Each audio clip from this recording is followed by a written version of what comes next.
পুজোর থিমের নামে সংবাদ মাধ্যমকে অপমান। জলপাইগুড়ি জেলার ধূপগুড়িতে এমনই এক বিতর্কিত ঘটনা সামনে এসেছে।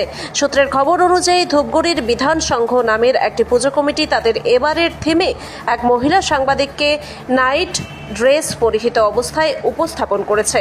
ঘটনাটি প্রকাশ্যে আসতেই সাংবাদিক মহলে তীব্র প্রতিক্রিয়া দেখা দেয়। বিষয়টি জানাজানি হতেই পুজো কমিটির এক সদস্যের সঙ্গে যোগাযোগ করা হলে তারা তড়িঘড়ি নিজেদের ভুল স্বীকার করে থিমের সংশোধন করেন। স্থানীয়দের মতে পুজোর মতো সামাজিক অনুষ্ঠানে সংবাদ মাধ্যমকে এমনভাবে উপস্থাপন করা অনভিপ্রেত এবং অসম্মানজনক।